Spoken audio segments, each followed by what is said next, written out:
রব্বুল আলামিন তুমি সবকিছু দেখছো, আল্লাহ আরশে আজিম থেকে তুমি সবকিছু দেখো, আল্লাহ তুমি সবকিছু শুনতে পাও। রব্বুল আলামিন পৃথিবীর জমিনে আমি একজন মানুষ হয়ে মানুষের প্রতি অত্যাচার চালালাম, মানুষের প্রতি জুলুম করলাম, নানান দিক দিয়ে আমি অত্যাচার করলাম, ব্যাগ তুলে কেড়ে নিলাম, জমি জায়গা দখল করে নিলাম।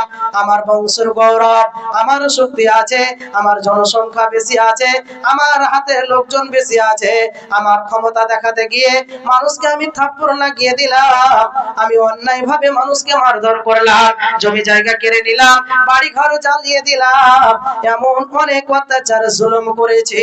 রব্বুল আলামিন আজ আমার মনের ভিতরে অনুশোচনা জাগলো, আজ মনের ভিতরে আমার অনুশোচনা জেগে গিয়েছে যে আমি একজন মানুষ হয়ে মানুষের প্রতি অত্যাচার জুলুম আমি চালালাম, নানান দিক দিয়ে অত্যাচার করলাম।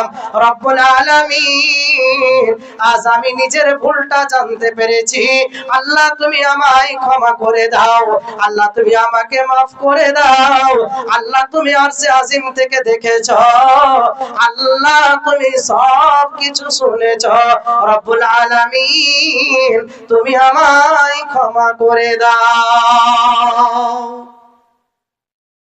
আল্লাহ ক্ষমা করবে? জি, কি মনে হয়? ক্ষমা হবে না। কি করতে হবে?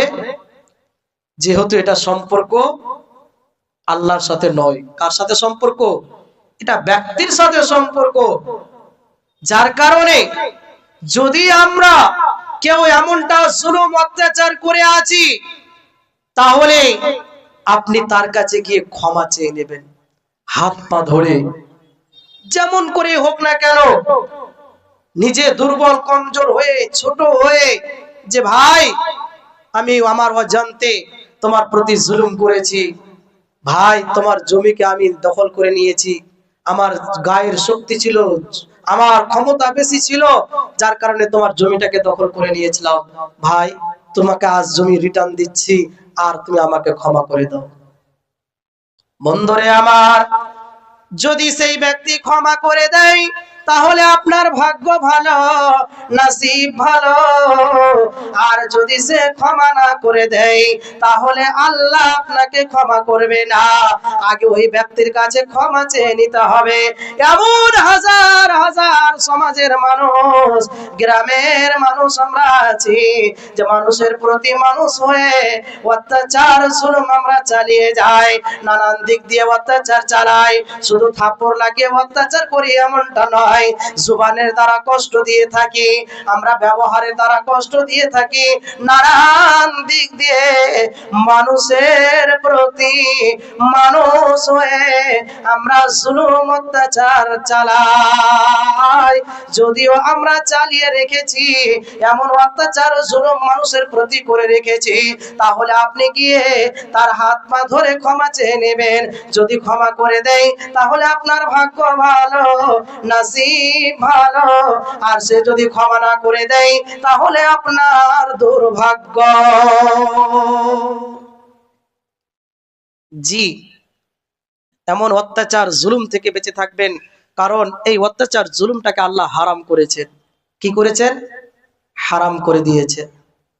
মানুষের জুলুম অত্যাচার করা এটা সাজে না। মানুষ মানুষ হয়ে মানুষের প্রতি এই জুলুম অত্যাচার সাজে না, কারণ এই জুলুম অত্যাচার আল্লাহ তিনি নিজের জন্য হারাম করে দিয়েছেন। আর আমরা আল্লাহরই সৃষ্টির শ্রেষ্ঠ ব্যক্তি, মানব জাতি হয়ে, মানুষ হয়ে আমরা মানুষের প্রতি অত্যাচার করব? জি, আল্লাহ হারাম করেননি আমাদের জন্য জুলুম অত্যাচারকে, আল্লাহ নিজের জন্য হারাম করেছেন, আমাদের জন্য হারাম করে দিয়েছেন। আসুন হাদিস কি বলে। হাদিসে কুদসি দ্বারা প্রমাণিত, হাদিসে কুদসি হলো সব থেকে দামি হাদিস। যত হাদিস বর্ণিত হয়েছে সব থেকে দামি হাদিস হলো হাদিসে কুদসি।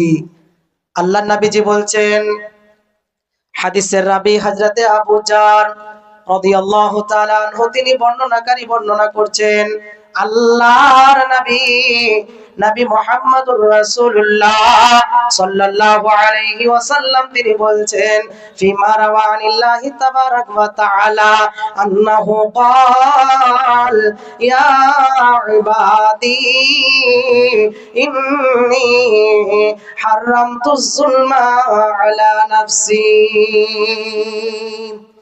আল্লাহর নবীজি বলছেন, আল্লাহ রাব্বুল আলামিন তিনি ডাক দিচ্ছেন, রে আমার বান্দা বান্দীরা, ও আমার বান্দা বান্দীরা, ইয়া ইবাদি ইন্নী হারামতুজ যুলমা আলা নাফসি।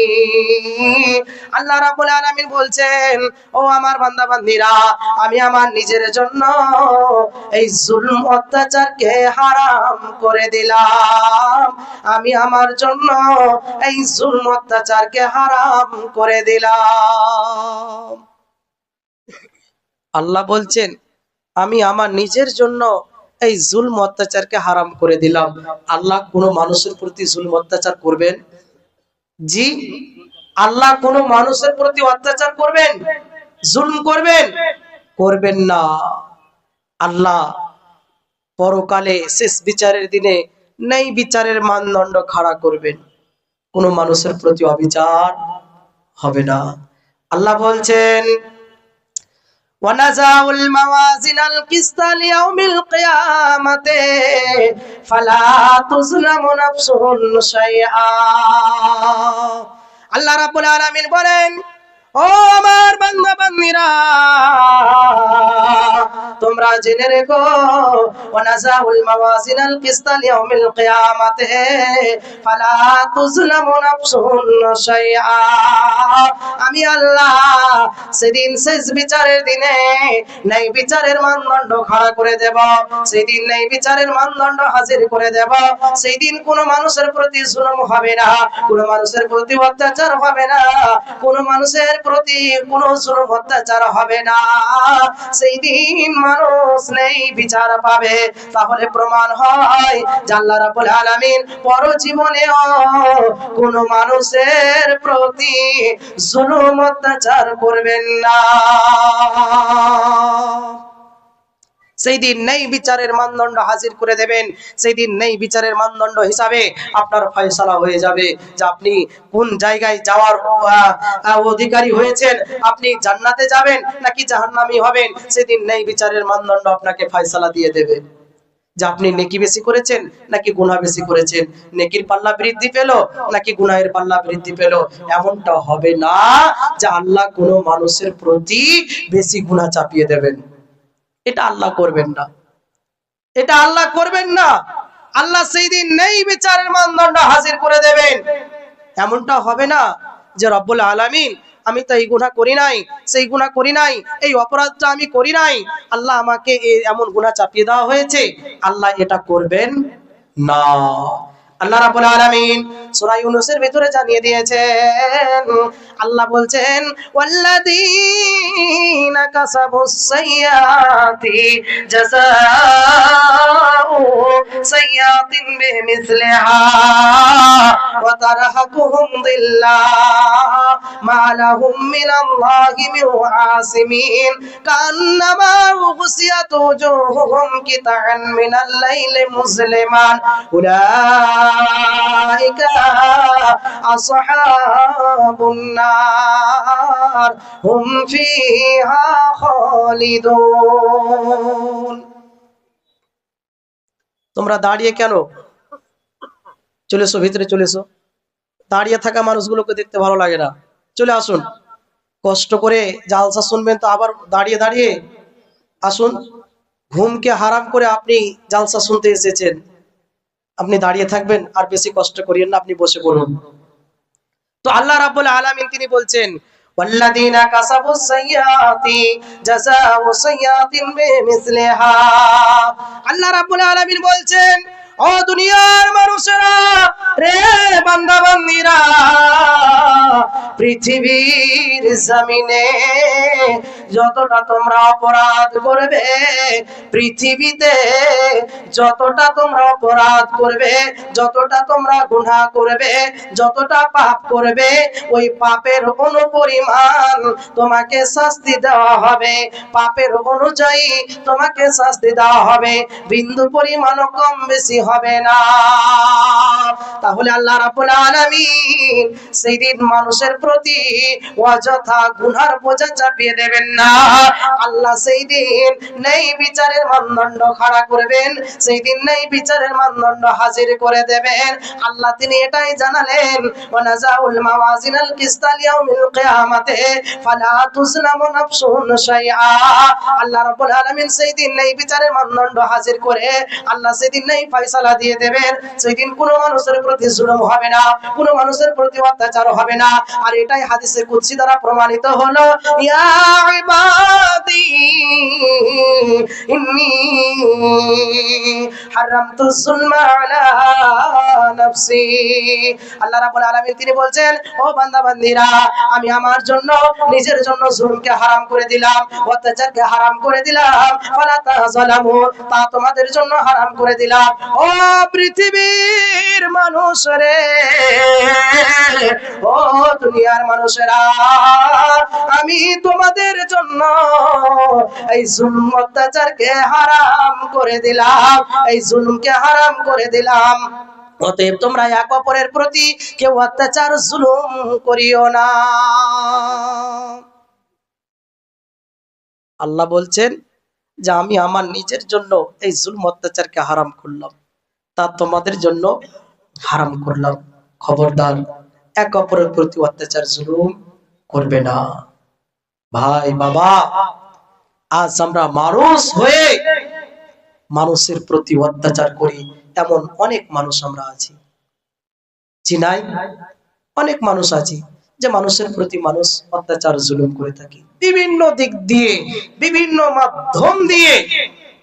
যদি আপনি জেনে না জেনে অত্যাচার করেই ফেলেছেন, তার কাছে গিয়ে ক্ষমা চেয়ে নেবেন, নইলে আপনার আখিরাত পুরো জীবন সাকসেস হবে না।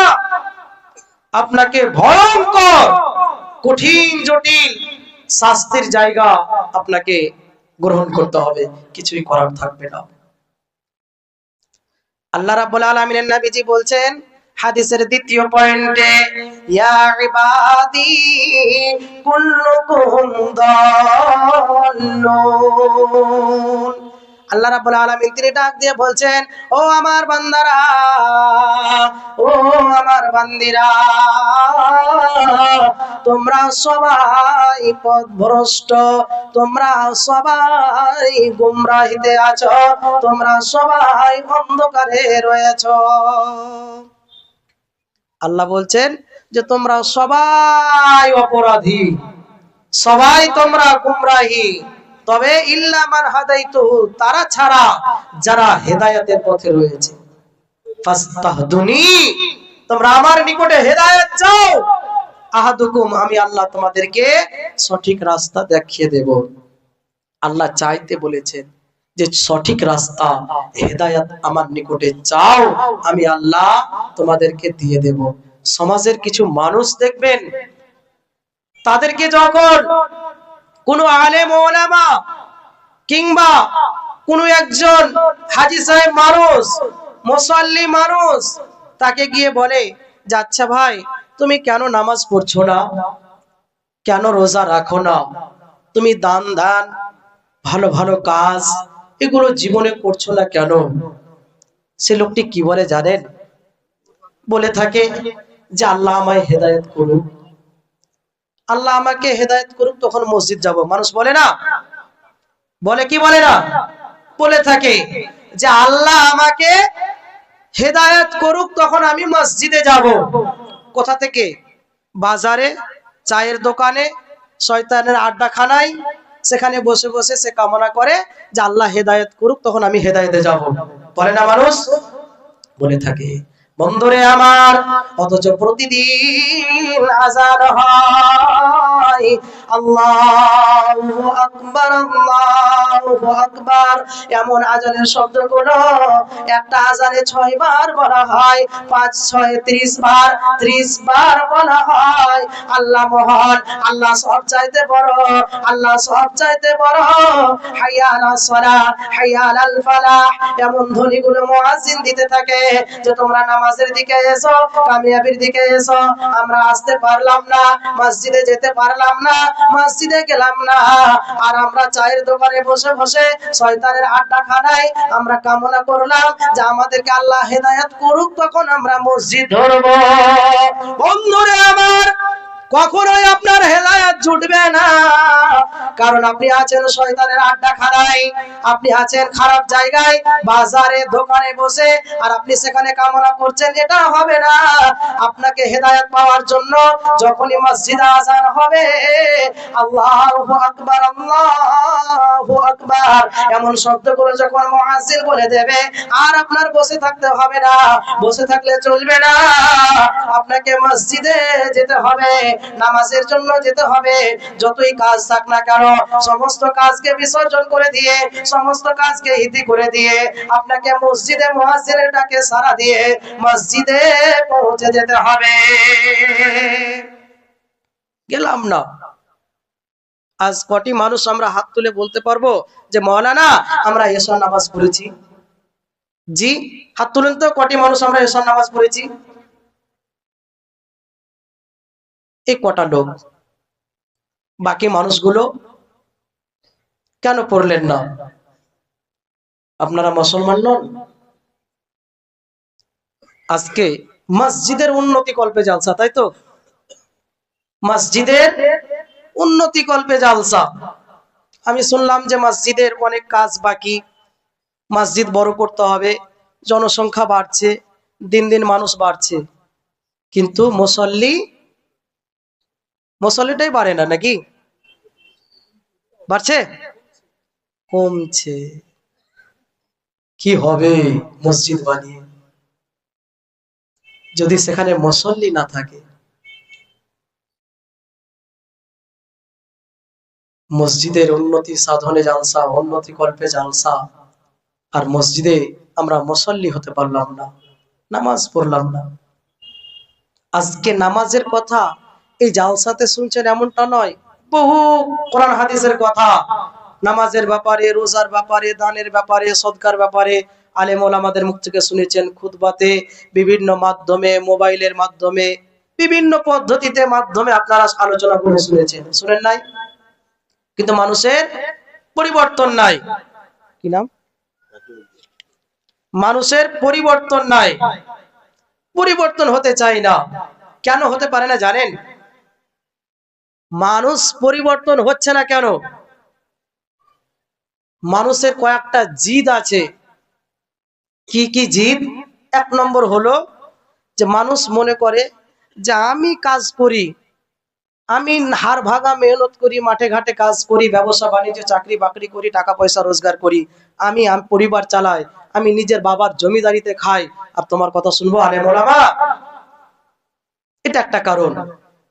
যে মৌলভী সাহেবদেরকে, আলেম ওলামাদেরকে খুতবাতে বলতে হয় বলে না বললে তার মসজিদে রাখবে না, ওই শুক্রবারের দিন হয়, যার কারণে মানুষ যেতে হয়, ওগুলো বলতে হয় আলেম ওলামাদেরকে। এমন মানুষ মনে করে না? মানুষ আমরা পরিবর্তন হচ্ছি না, এর জন্য একটাই কারণ, সেটা হলো আমরা নিজের স্বাধীনতা বিচরণ করছি, নিজের মন চাহি জিন্দেগি, নিজের নফস যা চাই সেটাই আমরা করি। তো বলবেন যে মাওলানা নিজের স্বাধীনতা বিচরণ করতে পারবো না? জি না, আপনি আপনার নিজের স্বাধীনতা বিচরণ করতে পারেন না, কারণ আল্লাহর দেওয়া আপনি জমিনে চলাচল করছেন, আল্লাহর দেওয়া রুজি খাচ্ছেন, আল্লাহ আপনাকে আহার দিচ্ছেন, আপনি খাচ্ছেন, আল্লাহ আপনাকে জ্ঞান বুদ্ধি বিবেক চেতনা শক্তি হাত পা চোখ নাক এই সমস্ত কিছু দিয়ে আপনি নিজের স্বাধীনতা দেখাচ্ছেন যে আমি নিজের স্বাধীনতায় চলবো?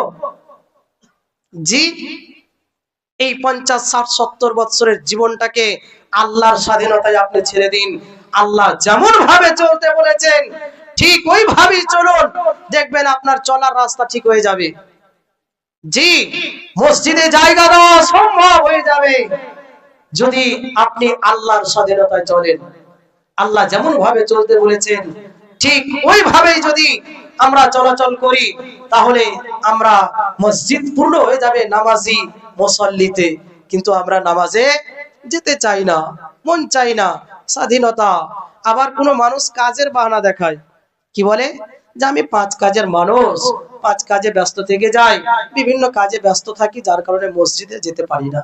কে বলেছে ভাই তোমাকে কাজের আজানের সময়, নামাজের সময় কাজ করতে হবে?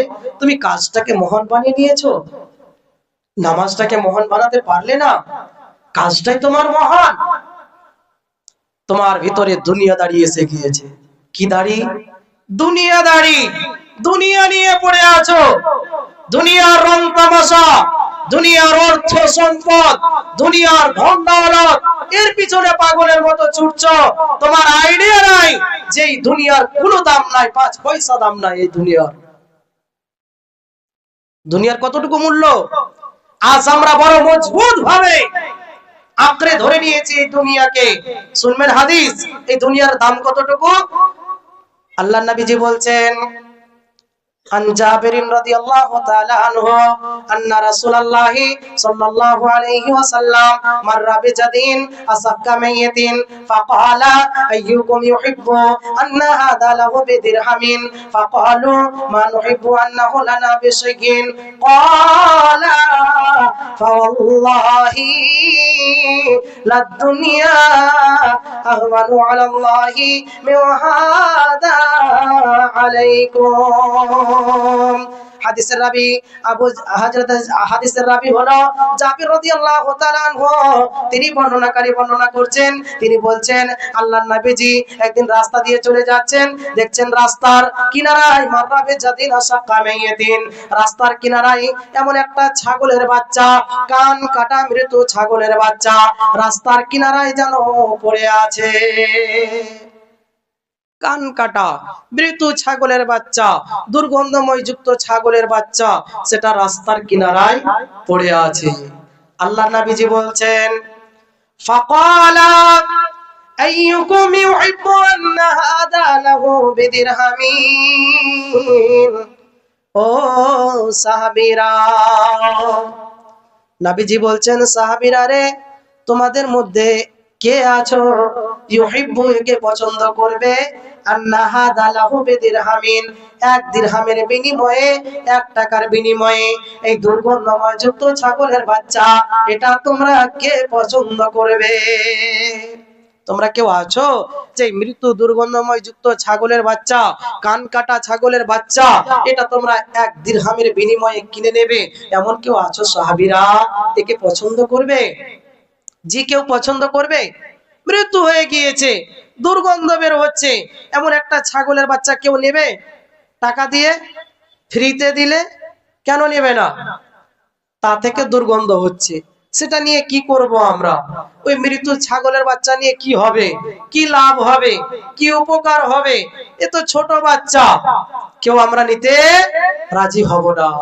আল্লাহর নবীর সাহাবীরা তিনারাও বলেছিলেন, فقالوا ما نحب أنه لنا بشيء। ওগো আল্লাহর নবী, নবী গো, আমরা কেউ নিতে পছন্দ করি না, কেউ নিতে চাই না। নবী গো, এ নিয়ে কি হবে? আমাদের কোনো লাভ উপকার হবে না।